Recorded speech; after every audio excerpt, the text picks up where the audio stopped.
Hello everyone, here we are going to continue if conditions in Python.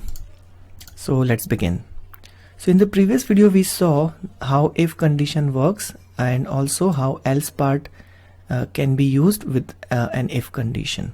Okay, so here we are going to see some complex structures that can be used with if condition. So another syntax is what I'm going to discuss first of all. And this syntax looks like this. So it is containing a new keyword called elif here. Now elif is called as else if in Python, although it is written as elif, but you call it else if, okay, for better understanding. So this is how the structure looks like, and this is basically used when you have, multiple conditions to check, okay, and you have situations where one condition should be checked only when the previous condition is false. Okay, so if this type of scenario is there in your program, you have to use this structure. So let's discuss how does it work.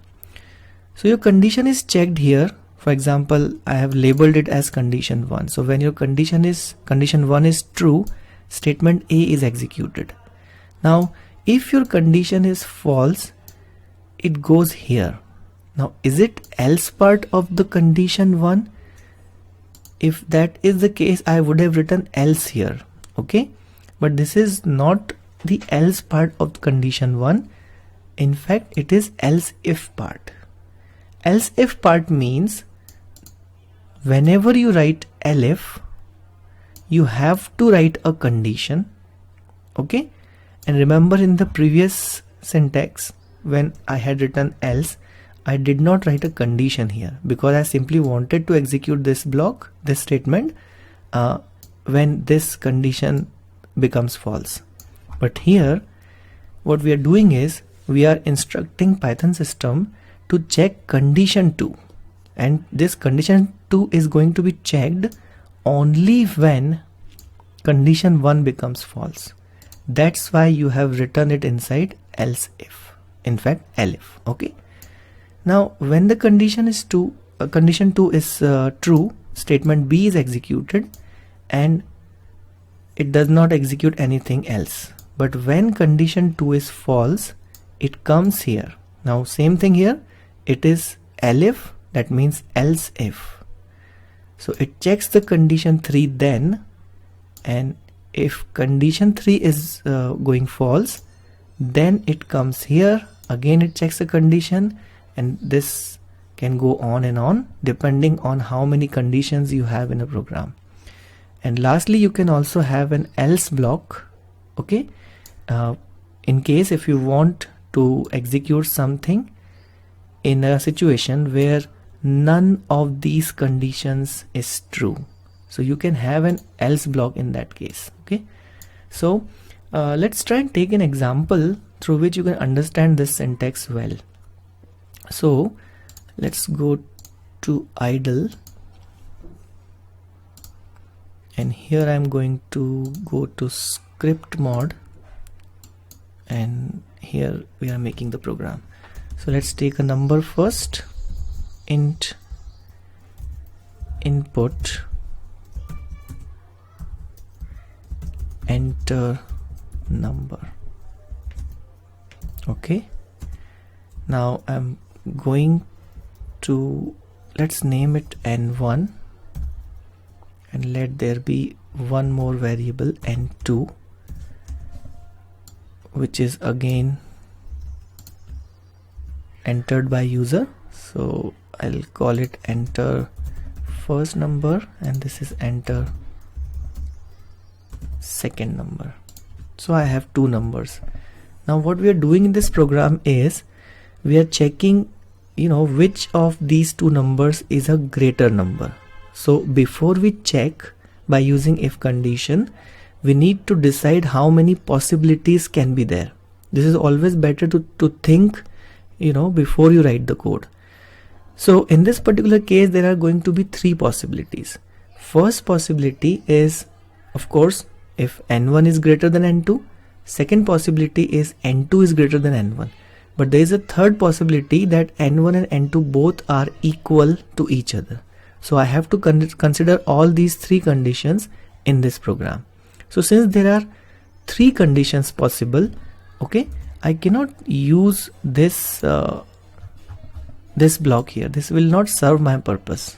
Okay, so since I have more than two conditions to check, I have to use this syntax in this particular program. So how do we do it?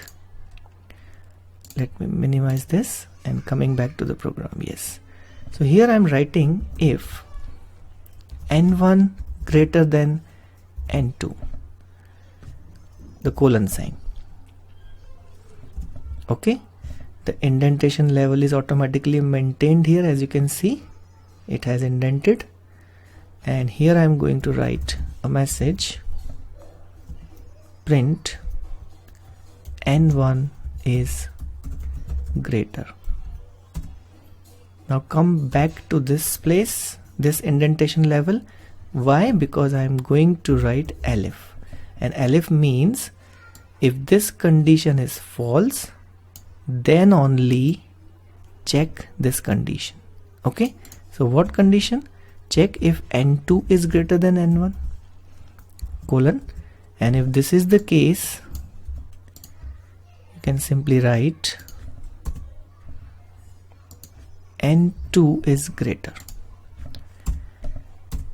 And if this condition is false, this condition is false, that means that both numbers are equal. So I don't have to check for this third scenario. Okay, so I can simply put an else block here and simply display a message that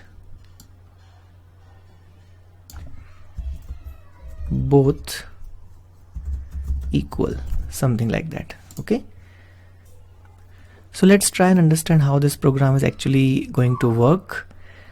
See, this condition is checked first of all. If it is true, then this message is displayed. If it is not true, it is going to go here and it is going to check the second condition. If the second condition is true, it prints this message.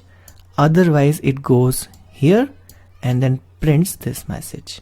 Okay, so I hope it's clear to you, but you can say that this else if part, okay, or elif part is going to be considered only when this condition is false. So this is what you need to understand here. So let's try and execute this program. Let me give it a name, test, and run. So the first number is 10, second is 20. It says n2 is greater, the output is correct. And if you run it again, if you enter 30, if you enter -9, okay, it says n1 is greater. Let's check the third scenario as well. Let's run it again. 10, 10, both equal. So this program is running absolutely fine, but the most important thing for you is to understand how this else if is working and why have we chosen this structure in a program, in this particular program. So I hope this syntax is clear to you. Okay,